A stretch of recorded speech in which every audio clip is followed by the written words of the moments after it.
In the last episode, I built a fully automatic wool farm inside of a beautiful farmhouse. And today I'm going to continue last episode's quest, and that is to be creating a whole bunch of different dye farms. And for that, we're going to need bone meal. I've also got a whole bunch of very important things to talk to you about. Pretty big things. But before we get to any of that, our first step is to come in here and look at all of these bread saplings and apples that I'm just composting in order to get bone meal. But it's not enough. And over on our other island, our farms have been working hard, generating as many things, and my little chicken farm has generated us a whole bunch of feathers and a reasonable amount of bone meal too. But it's not enough. Oh, and it does turn out you can eat this chicken. I didn't think you could in the last episode because there's no mention of food on the little icon there. But if I was hungry, I suppose I should go for my morning jog. Then I'll be really hungry. Ah, I'm hungry. So yes, it turns out you can eat the chicken. I've no idea how much hunger it replaces, but that's good, because all of my bread is inside all of my composter, so I'm going to need this chicken. But manually putting bread in a composter and occasionally getting a bit of compost from some chicken is not going to give me enough bone meal to run a variety of dye farms. So I need to design a create-powered bone meal farm that's going to produce plenty of bone meal. So that's exactly what I'm going to do next. But you said you had stuff to talk to us about. Yep, it's coming very soon. Big things. Big things.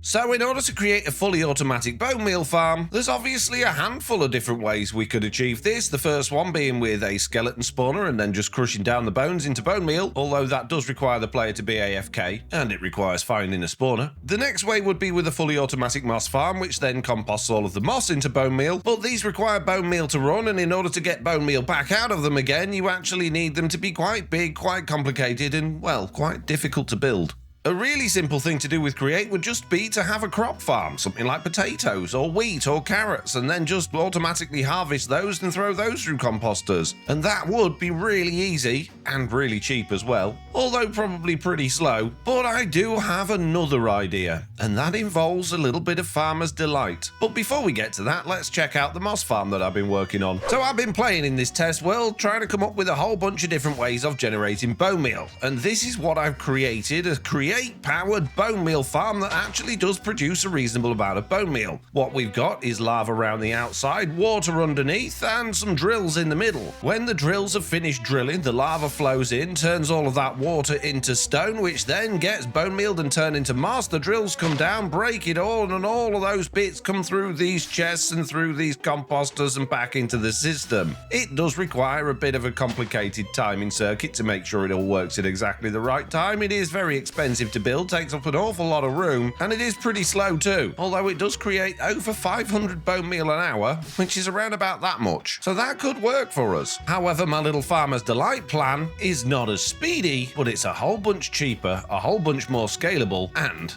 a whole bunch easier. So I'm gonna build that one. A sign? Jeez. But where am I going to build this mysterious farm? Well, before I think about that, I need to go think about all of these glowing white things that are all over the floor. This tiny little tree farm, because it's force-loaded and force-ticked, just generates so much trees and stuff and things, it's actually a bit of a bone meal farm in itself. I don't know why these items don't despawn ever, but every time I log into the server, I come along, pick them all up, shove them all in my backpack, I come to these chests here, I drop off all of the sticks, and then I take all of these saplings and apples over to my other island, into my little workshop, and I deposit them in here to all get composted into bone meal, which is why I now have a whole bunch of bone meal in here. And that's got me thinking. My biggest challenge today is to build a bone meal farm, and it seems like I've already got one, just using that tree farm's overflow. So I guess it would make sense to just modify this slightly so that there was a system in place to pick up all of the stuff that it drops, to stop it just being laying around here and me having to pick it up and automatically turn it into bone meal. But in order to do that, I'm going to have to do a whole bunch of digging underground, and that leads me back to where I'm going to build this mysterious farm. The farm we're going to be building today is going to be quite big. Yes, it's going to be bigger than that complicated moss farm thing, but only horizontally really, so I need a big sort of stretch of land. Now inside this workshop workshop, I've got the whole of upstairs that I could be using to build with, where my bees were before we moved them, but I want to reserve this for actually producing the dyes. And because I'm very happy with the layout of this little island now, with our cottages and the farmhouse behind them, the lighthouse and all of the other things, I don't really want to stick on a massive big long building in the middle of it all. And I do want this farm to be an inside farm because whilst it's not particularly ugly, it's not a very pretty farm either. Now we've got all of this space out the back here that we could work with, and of course we've got all of this space on the rest of the island we could work with, but I think you can probably guess where I'm going with this, right? That's right, I'm going to do a whole bunch of digging down underneath this thing, so we've got a system in place to catch all of those drops, and I'm going to continue a big old tunnel all the way underneath our workshop, ideally not coming down and smashing into my basement, but probably alongside of it, and I'm going to generate a big old area for us to build this farm underground. But before we do that, it's time for me to test that chicken. I've been letting myself get nice and hungry now, so we should actually be able to see how much chicken this chicken chickens. It does 1.5 hunches. Really? I suppose it's quick to it. Oh geez, that's not ideal. Step 1. Dig out a massive area underground. And the way I'm going to be digging that out is to use my amazing tunnel boring machine. However, it is going to need to be substantially bigger than this in order to clear out a reasonable sized area. That means first of all turning a whole bunch of strip logs into these andesite casings. That should be about enough. And now I can craft myself a stack of drills. Well, that should do the trick. It's a chunk wide by 7 high. That's going to dig us a big hole. I better get digging a big hole. Step 1. Realize the last one was actually step 2, and you should have done step 1 first, which is make a whole bunch of organic compost. Organic compost can be made with rotten flesh, straw, bone meal and dirt, or dirt, straw, bone meal and tree bark. But I don't have much rotten flesh, so we're going to be going with this recipe, which means I need a whole bunch of tree bark. And in order to get tree bark, all I need to do is just strip a whole bunch of logs, and then try and find the tree bark that I already had, but then think I might have turned it all into paper. I think I did. But I've got a whole bunch of straw. In fact, I've got a ridiculous amount of straw. Crazy amounts of straw. And I do have a reasonable amount of rotten flesh. So now I have a whole bunch of tree bark and a whole bunch of straw, and now I should be able to produce quite a lot of compost. And after all of that, I've nearly got 4.5 stacks of compost, which I now need to turn into rich soil. Is that step 3? Yep, step 3. Turn all of this organic compost into rich soil using sun, water and mushrooms. I'm gonna need a lot of mushrooms. And it turns out after going through absolutely everything, I've got 36 red mushrooms and 8 brown mushrooms. Step 3. Find a way of getting loads of mushrooms. Well, you said step 3 was rich soil. Yeah, it is. But in order to, I need look, I need mushrooms, okay? Which means I need to go back to step 1, which is digging out a big old hole with this mining drill without completely ruining everything I've got. Stop! Stop! I forgot all the conveyors and stuff were at that bit. Oh no! Step 4. Rebuild everything that you've already built in order to put it back to how it's supposed to be. Stupid machine. Well, I might as well just let it continue at this point and then just rebuild everything afterwards. Go. Click it. There we go.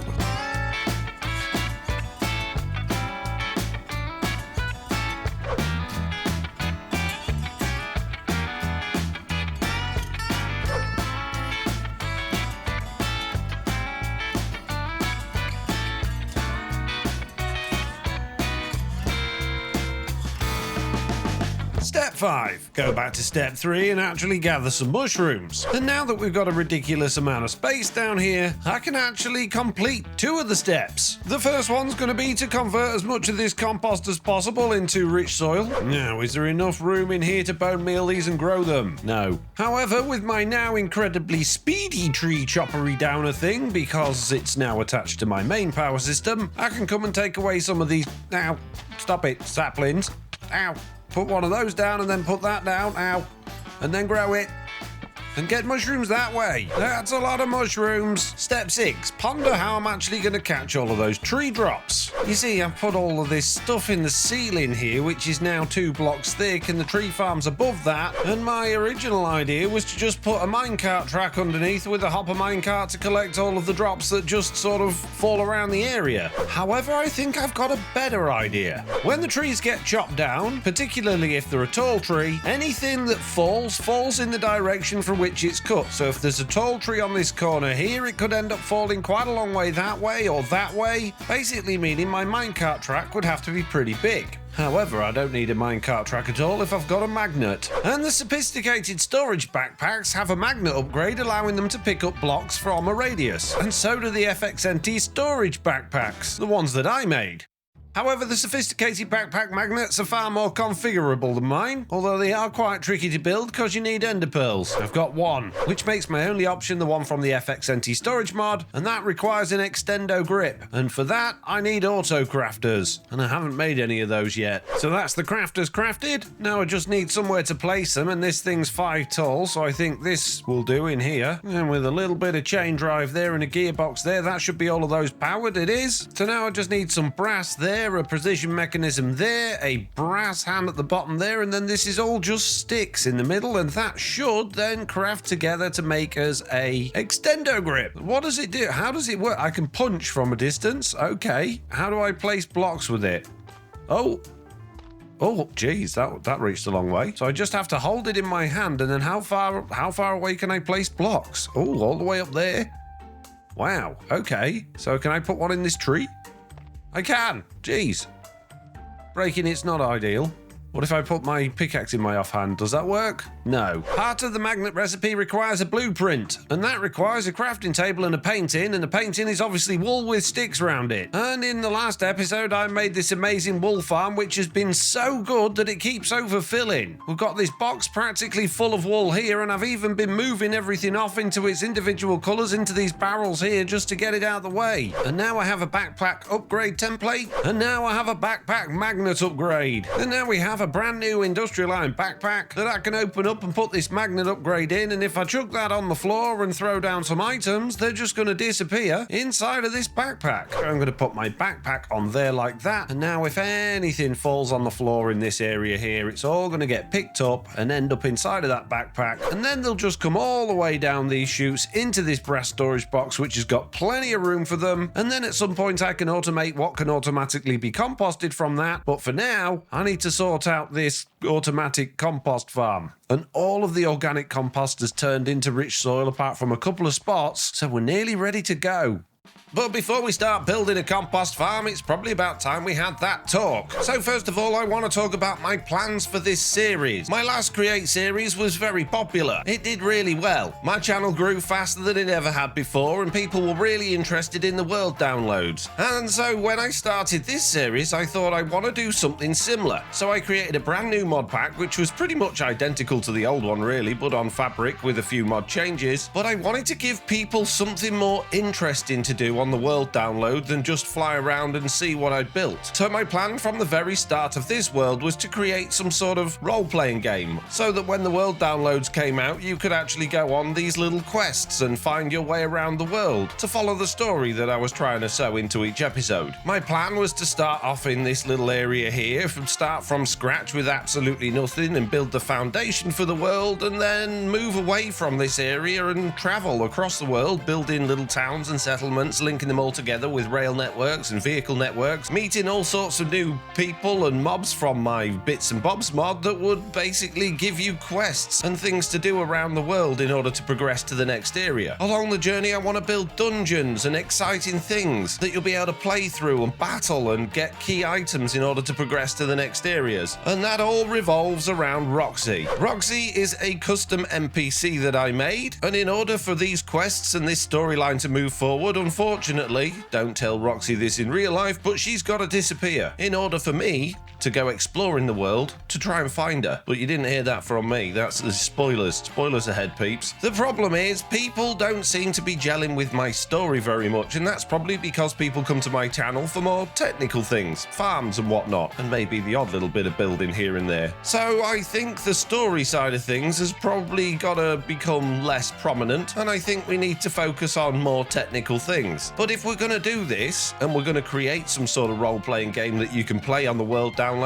I need your help. So as this episode goes live, there'll be a world download for my patrons and channel members, and there'll be a brand new channel in my Discord for everyone to talk about the role-playing side of this and quests and how we're going to bring it all together. And I'd be really interested to know what sort of quests and adventures you'd like to go on that we can build in this series. Alongside the world download will be a brand new version of the mod pack that has now been fully updated and is ready to go. And I'm also starting a brand new patron server for my patrons and YouTube channel members that are VIP level or above. So if you like the idea of where all of this is going, then hit that like button, or just, put a comment in telling me you like the ideas. And if you haven't already subscribed, then consider subscribing so you can keep up to date with where this is all going and see our progress throughout this series. And of course, if you want a copy of the world download, then yes, you're going to need to be a YouTube member or patron at any level, mind. However, if you want to play on the VIP server that I'm going to be launching, you are going to need to be level VIP or higher on Patreon or YouTube. Anyway, that's enough of me talking about all that sort of stuff. It's time to get building our compost farm. So compost then. It's probably about time I revealed my big plan, which is going to be quite simple. It's just going to be rich soil and mushroom colonies. Seems easy, doesn't it? Harvesting mushroom colonies with the Create Harvester will drop around about 4 mushrooms per colony, and the mushrooms stay there so they don't break. And the mushrooms themselves grow pretty quickly into colonies on this rich soil, which means if you've got a platform of rich soil big enough with plenty of mushrooms on it, you're going to get plenty of mushrooms being harvested relatively regularly, which can all be composted into lots of compost. And this is super simple, really scalable, doesn't require any power at all, and I think it's going to be a really good way of us generating a reasonable amount of compost. And look, it's already turning into a colony. The first thing we're going to need to do is work out where we're going to have this thing and how big it's going to be, which is going to be dictated by how much rich soil I've got. And I think if we start, I guess, maybe in line with our ladder over here and just sort of build out a platform of this. Oh, look, we're just within this chunk as well. That's quite handy. Then we can just plonk a whole bunch of this soil down, fill in the gaps, and I can either make this thing really long, or we could actually make this multi-level, but I think having a long one's absolutely fine. That's what she said. All right, thank you very much. And then all I've got to do is plant these mushrooms, and it doesn't matter which colour we go for, although I'm going to go for red just because I think they look nicer. And you can see as I'm just doing the second line, we're already getting a whole bunch turning into colonies. And there we go. That's the entire platform full of mushrooms. Most of them are already turning into colonies. Now, these aren't fully grown yet. There are a few different stages of colony growth. Oh, but I think that one's fully grown. That didn't take long at all. So now all I need is some harvesters. And those are just andesite alloy, iron sheet, and some andesite casings. So first things first. Wow, they've already turned already. Jeez, that was fast. Okay, first things first, down the back of here, I'm going to put one of these controller rails just there. I'm going to put a block behind that, and that's going to have a lever on so we can basically turn this thing on and off when we need to. And in front of that, I'm just going to pop down a whole bunch of powered rail all the way down to the other end. It doesn't all need to be powered rail. It could be just normal rail with Oh, I've run out of powered rail. I'm going to put some normal rail in this as well. And in order to power the powered rail, I'm just going to use redstone blocks, which is a ridiculously expensive way of doing things, but it'll work. At this other end, we just need another block to stop the minecart going any further than this, and now all we need to do is build our contraption, which means putting the minecart assembler down, put it into lock rotation. I'm going to use andesite cases along the back like this. I'm going to swap that one out for a portable storage interface. I'm going to swap that one out for a barrel, and then along the front, I'm just going to stick on all of these harvesters along there. And with a little bit of glue, that's our contraption complete. So let's make it into a contraption by putting a redstone torch down. Then we can get rid of that, and we can get... Oh, I didn't put a minecart down. That's not going to work. Imagine that I told you to put a minecart in right at the beginning. Oh, gee, I can't believe I forgot a minecart. Oh, you said it was easy. It is easy. I'm just stupid. It's not my fault. Whose fault is it then? I don't know, I didn't make my brain. Blame my mum. It's my mum's fault. Now when I put the redstone torch down, wow, it's gone off already. I didn't want it to go yet, but there we go, it's gone. And it's already harvested a whole bunch of stuff. How many mushrooms has it got? Look at all that from one harvest. That's going to be loads of bone meal. Jeez, this is a very powerful mushroom farm. So now all we got to do is get those mushrooms out of there and into a composter. And because those mushrooms are going to take a little while to grow, we don't have to worry about getting the mushrooms out of there really fast. we're only going to need one composter to run this, and basically once that's empty, we can send this thing back off again for the next harvest. Oh man, this is an easy farm. All right, calm down. Can't calm down, mate. I'm just too excited about how easy this farm is. Okay, the next storage interface is going to go there. They're going to connect, and now all we got to do is get the mushrooms out of there and into a composter, which is going to require a tiny weeny bit of power, but shh, it's only a little bit. So we're going to start with a belt just there like that, and then we're going to have an encased fan just here facing upwards. On top of that, we're going to have a bunch of chutes. At the top of that, we're going to have another belt just like that. We're going to pop a composter there, a storage box there, a hopper there, and then we just need one more chute under there. And now all that'll happen is the mushrooms are going to go up there, they're going to go across there, they're going to come down there, and they're going to go in there. But this isn't going to look good, because in order to get power into this fan and into that belt and into that, it's all going to have to go in front, which means we'll probably end up with like a bunch of chain drives around here like this, and it's all just going to not look very nice. So what I'm going to do is dismantle absolutely everything, break my little minecart contraption, and then just swap the barrel and the interface around so that now the portable storage interface is going to go there instead. And with everything now back in place, but a block away from the wall, that's going to make it a whole bunch easier to get power into it. Where's my power? It's in the ceiling somewhere. So the power coming down from the side of my house is actually already linked to this spot here. So what I'm going to do is throw a little bit of chain drive across there like that. I'm going to put a vertical gearbox there, and then I can run the power across the ceiling there like that. Stick a gearbox in there, which is going to make that go the wrong way. That's fine. We can sort that out in a minute. If we break that there and stick a little bit of chain drive there instead, we can bring that down here to link up with that belt, which is also going the wrong way, but that's fine. It doesn't matter. Then all we've got to do is power this fan. And if we just dig down underneath it a bit, bring that chain drive down a little bit further, then all we need is a horizontal gearbox there and a vertical gearbox there facing upwards and then spinning around. And then we can pop that fan back there, and hopefully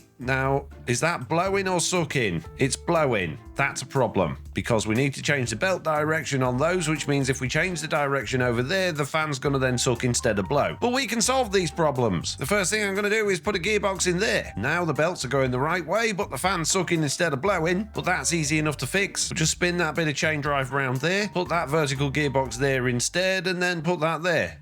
And it's still G's. Put that vertical gearbox there facing that way this time, and then if we have two gearboxes and then a shaft, now that's going to... What? Instead of using gearboxes, we'll use cogs. What? Vertical gearbox, horizontal gearbox, fan. That's sucking, so if I add another gearbox in, it should spin the other way. Two gearboxes. It don't matter what I... How? Okay, fine, we'll put another gearbox in. There we go, now it's blowing. Well, that didn't make any sense. It did, because you're going through the side of a gearbox rather than the front. Yeah, okay, that makes sense. Well, anyway, the fan's now blowing in the right direction. That means this is now ready to start offloading mushrooms. What I do need to do at the top here is prevent mushrooms falling off the side of that conveyor there, and just for the sake of tidiness, I'm going to put another one there. So that should work, but I want to put in a speed controller. And the reason I want to use a speed controller isn't to actually change the speed on this, because it doesn't matter. It's because I want to make sure that no matter what I do to the power system upstairs, this doesn't start suddenly going in the other direction and then sending items out of there and back into this. And now it doesn't matter what happens to that power upstairs, this is always going to go the right way. But FoxyNoTail, it's not going to work. Yeah, I'll just realise that too. I need a bigger gap here to be able to get the mushrooms out of there and then into there. So all I'm going to do is extend that belt one block, move this storage interface to there instead, and now I can put one of those on there and those on there, and that is complete apart from the fact that it looks ugly, but we can fix that in a minute.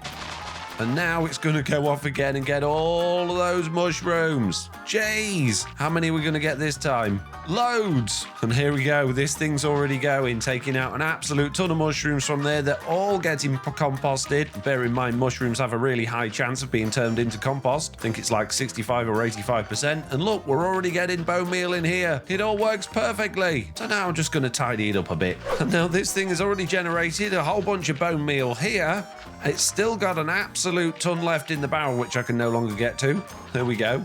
And once all of that's run out, all of these are going to be pretty much ready to go again, so we can go off and do it all over again. So no redstone, no timing circuits, no complicated piston ups and downs and movements and breaking blocks and all that sort of thing. Just a really nice, simple bone meal farm that's going to produce a whole bunch of bone meal. Now, if you remember all the way back to the last video, my side quest was actually to produce 4 different types of dyes, which is why I needed the bone meal in the first place. And I was going to be building those upstairs up here in this little room. And this would be a good place to do it, although I think this is going to be a better storeroom for all of that junk that we're accumulating downstairs. So it's a good job I've still got plenty of space down here. So of course the obvious dye farms to be making would be the 2 tall flower farms, because every time you bone meal one of these you get a whole brand new 2 tall flowers out of it, and these can either be crafted into dyes or you can get even more types of dye from them by running them through a mill. So if I put 10 of each of these types through this little milling machine here, millstone, yeah, the millstone, it really doesn't take much time at all to produce all of those different types of dye. So we get red, purple, magenta, pink, and green dye from those. The other type of dye we can produce is charcoal dye, because again, if we've got charcoal and we run that through the mill, we get black dye and grey dye. Now I can obviously chuck bone meal in through this as well. That can all get milled down. That produces both white dye and light grey dye as well. So now we're up to 9 different types of dye. If I had sunflowers, that would be even more, but I haven't got any sunflowers. And obviously I could chuck in things like lapis and stuff through these as well and get even more of that. But I don't think we're about ready to start automating the lapis farm yet. Look how much bone meal we've got already. This is going to be pretty fast. It's only been running about 10 minutes.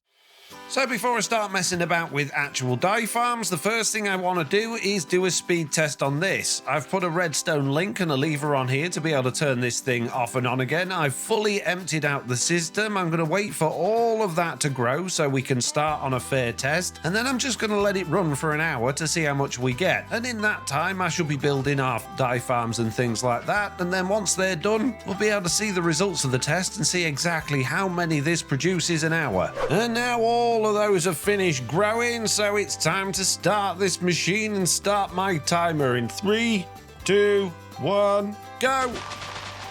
So while the mushroom farm's been busy doing mushroom things, I have been busy trying to figure something like this out. And it's a lot bigger than I expected it to be. Originally, what I was doing was having a conveyor belt going over the top of these dispensers down the back in order to distribute the bone meal. But the problem with that is each dispenser and chute underneath the belt would need to be absolutely full in order to actually distribute the bone meal evenly between them. And I don't really want a whole bunch of dye. While these are going to be automated, I don't want loads and loads and loads, because I really don't need all of that much dye. So instead I've opted to have these funnels or tunnels coming out the back on these conveyors, which will split the bone meal evenly between each dispenser. So all I need to do at this point is put the bone meal onto one of these belts. At the front I think it's relatively self-explanatory. We've got the flowers above the dirt, we've got some hopper minecarts under there with some hoppers going into this barrel. We're using one of my passer blocks from the storage mod to take items out of that barrel and put them into this box, but of course that's only going to give us flowers and not dye. So we're going to need to then take those flowers and then do something with them in order to turn them into dye. And there we go, the timer is done. 1 whole hour has taken place in this world. All of the mushrooms have been harvested many times, and as a result we've got,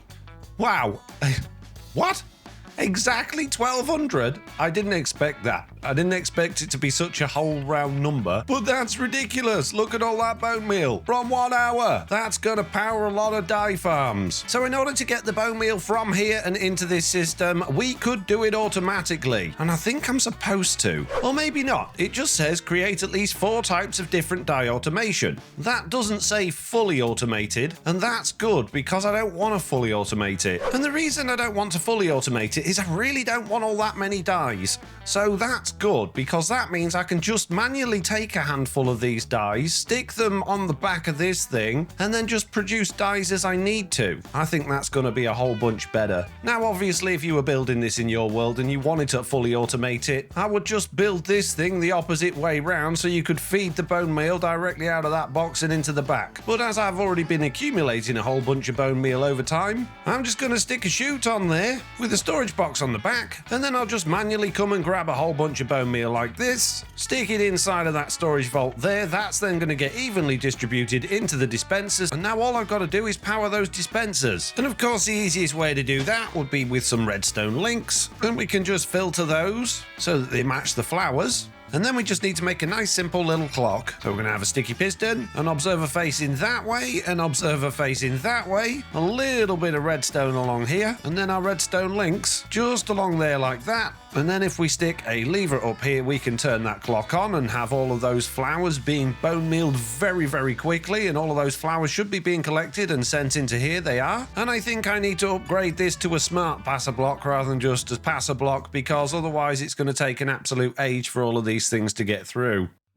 However, I've just realised we've got a bit of a problem. Cast your minds back to earlier on in this episode when we put that backpack with the magnet in it above this area here. That backpack magnet has a range of 5 blocks, and that just happens to be close enough to this flower farm. So whilst we did get a whole bunch of flowers in here, the backpack also ended up with a bunch of flowers in as well, and as a result, they've got in there, which is not ideal. But that gives me an idea. I don't need all of these hopper mine carts. I don't need all of these hoppers. I just need another backpack. So moving things around and using a backpack now, we've now got this system, which isn't that much more compact, to be honest with you, but it does save a whole bunch of resources. The bone meal goes in here, gets onto this belt here, gets split 3 ways, goes into the dispensers then fire the bone meal onto the flowers, duplicating them. The backpack picks them up, it goes through into this milling machine, it gets milled down, and all of the dies go in here. Perfect. Except for this backpack keeps picking up sticks and saplings, because above this is this tree farm, and sometimes the trees fall over so far away the other backpack doesn't pick them up and they end up over here. And unfortunately, the saplings and the sticks won't go through the milling machine. So I think the easiest way to get around this little problem here would be to take that mill away, put it somewhere like this instead, have that belt coming across here like this, extend that one there like that, power the mill from this belt instead, which of course also needs power, which we can steal from, I'm sure there's a gearbox down there somewhere, there is, just like that. That's that belt powered. And now if I put that backpack there instead, hopefully it's going to be far enough away from those trees. Let's use a bit of free cam to find out. I think this is far enough away that it should no longer pick up any of that other stuff. And another way we can solve that little problem is to get rid of that chute there, put a smart chute there instead, and then just filter that to only allow the flowers through. So now if we put flowers in there, they're going to go through okay, and they're going to end up where we want them. But if we end up with a load of sticks in there, they're not going to go anywhere at all. So now we can tidy this all up a little bit with a couple more bits of glass there, a couple of bits of cases there. If we extend that out, that covers that dirt block, and then we can hide that redstone as well, because we don't need to see that with that there as well. And that's a nice little tidy system that generates us all of those different dyes from those flowers. It is pretty big though. So now all I've got to do is get that charcoal down and make a charcoal into a charcoal dye farm.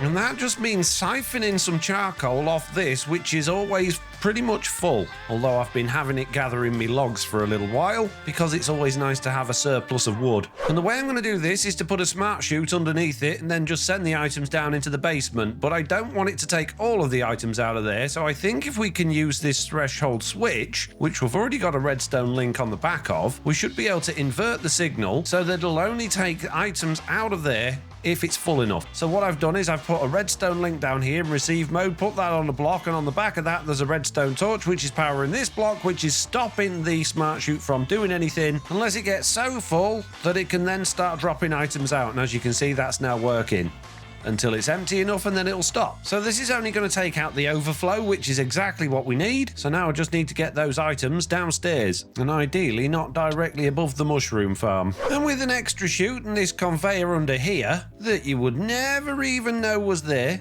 that then comes across here down this new little belt there on the back side of the one going up from our wood farm, and then that'll come down into this chute, so all of the charcoal will drop out of there onto that spot at the moment. Now that looks a bit tidier. Underneath that chute we can put another mill, we can get a cogwheel on there, and if we turn that into a vertical gearbox we can power that directly from that. And now all we've got to do is get the dyes out of there and into a nice little storage box. So if we stick a little belt coming out of the front of that there like that, put another little block there, we can put our storage box on top of that, a funnel coming out of there, a funnel going into there, tidy the belt up a bit. Now we just need power to this belt. And there we go. We've now got a charcoal farm that's going to occasionally, when our charcoal system's full, send the charcoal down here, get milled, and turn it into dyes. So giving this a quick test, I can see that backpack is more than happy to just pick up all of those flowers with no problem at all, and they're all now getting processed through our little mill, and they're all going in here. We're collecting an absolute bunch of dyes from those. We're getting a little bit of dye from the charcoal farm, and we're getting a ridiculous amount of bone meal now. So it's all working out rather well. So now that I've successfully completed the side quest, what's left to do? Everything. Everything is left to do. Insert Thanos meme here.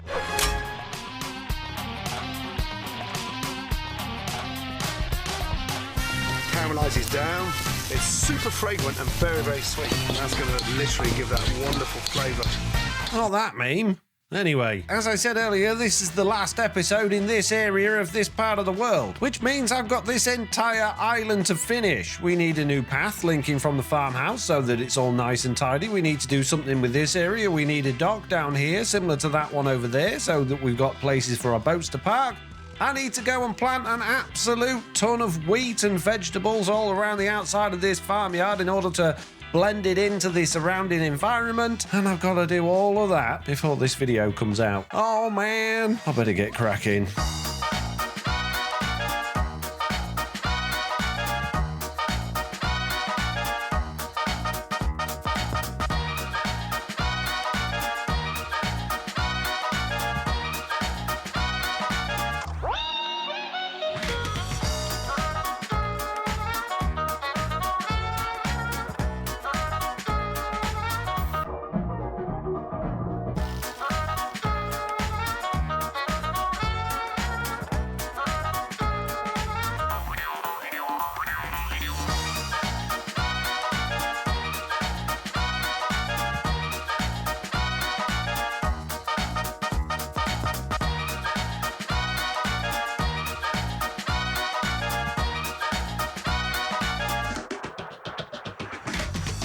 Well, doesn't all of this just look a whole bunch nicer? We've got a nice shiny new dock, a big old cornfield surrounded by lots of new trees, a fancy little path leading down from the farmhouse to the main area, and some rough looking steps coming up to the main area as well. I've even added in a new rocky area to sort of mimic what we've got going on near the lighthouse, and I've connected all of the paths around the area so that there's a nice square in the middle, and it's all come together rather well. Also, not that you'd really notice, I've added in a little bit of bone meal and grass tufts around the back of the island to stop it looking so flat, and I've planted even more trees around the back of the area just to make it all fit together, so that it really does feel like one beautiful, complete little village. But you probably want a little bit more detail than that, right? So let's start off where I started, with the big old cornfield. Obviously, planting a cornfield means hoeing a whole bunch of grass, adding in pockets of water, and then just planting seeds. But there's a couple of little tricks up my sleeve. The first one, when you're putting the water in, is to put a slab on top, just so that you're not falling in holes of water and it sort of blends in a bit. And on some of those slabs, you can then add things like long grass or ferns and things, just to sort of break up the goldness of the wheat and add in some greenery. The other way we can do that is to plant the odd carrot and potato and onion in order to sort of break that up as well, and then just sort of dirty up the areas, allowing there to be spaces where there's absolutely nothing at all, a few leaves in the middle as well, and then surrounding it by trees just makes it feel complete and not just like it suddenly has a dead end to it all. After that, I moved on to the dock, which is very similar to the one we've got on the other island. However, if you notice over there, that's all sticking one block out of the water, which means we could have vines and things down the sides of it, whereas this one's flush with the water. And that was a mistake I realised after I'd finished building it, and it's actually the right level for Minecraft boats. Just like I did last time, I've added in a variety of oak logs in order to build the frame. We've used variations of chipped oak planks to make the gangway. We've got these McCaw's paths and pavements to break that up a bit. I've added on some of the brown wall small mushrooms, mugs, some ropes, some barrels, a whole bunch of glow lichen around as well, and I've stripped some of the edges just to make it feel a little bit worn. On the outside I put these mesh trapdoors because I kind of feel like they look a little bit ropey and kind of fit the theme. And around the outside I've just sort of muddied it up a bit and blended it in with a little bit of this surface moss, some coarse dirt, some of the straw bales, and then adding in these steps was just a case of throwing in the odd bit of cobblestone and some dirt paths and some more moss and leaves around and a few fences. And I think that all works really well together. Obviously once I'd done that I decided I needed to work on the path leading down from the farmhouse, and all that was really was digging a few holes, converting a little bit of grass to grass path, and in those holes putting in a few bits of dirty gravel, cobblestone,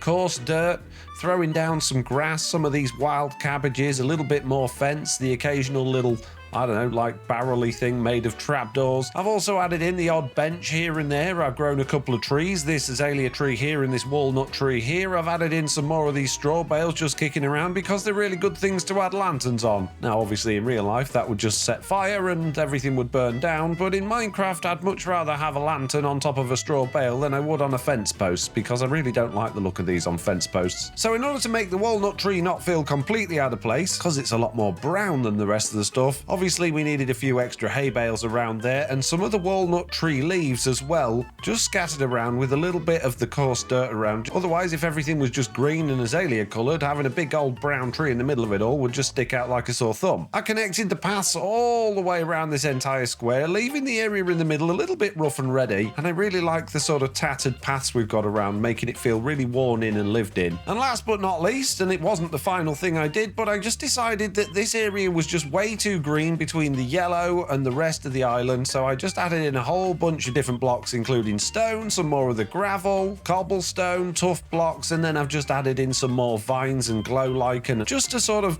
bring it all together and make it all feel like it gels in with the green. Again, if you just throw down a whole bunch of grey next to a whole bunch of vivid green, it kind of sticks out a bit. And one of the easiest ways to blend it is to add green stuff to the grey stuff and then just add the occasional bit of grey into the green stuff. And I think it works kind of well. And that all took around about 3 to 4 hours worth of time to do, and I squeezed that into a 50-second time lapse, and there's only one thing left to do on this island now, and that is deal with this chicken. This poor old chicken's been trapped in here laying eggs, so many that we've got a handful of eggs now that I really don't need. So, well, I suppose I'll leave it to you guys in the comments. What do you want me to do with this chicken? I mean, obviously I can eat him, or we could name him or put him somewhere or do something with him. Totally up to you guys. And speaking of comments, the other things we need names for is these islands. This island desperately needs a name. I've just been referring to it as the Limestone Island because everything's made out of limestone.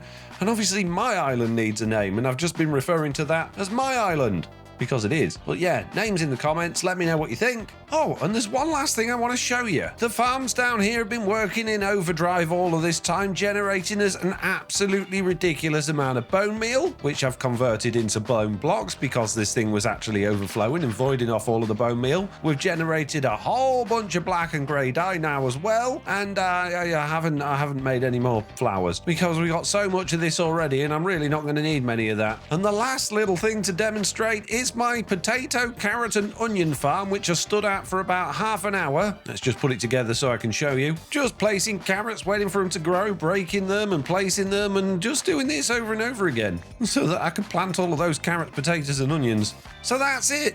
This area is complete, and don't forget, if you've enjoyed this video, then hit that subscribe button, because it really does help me out. Like, genuinely, mate, really helps me out. You haven't done shaders? Oh, fine, I'll do shaders. Oh, it's bedtime. Can't do shaders, mate.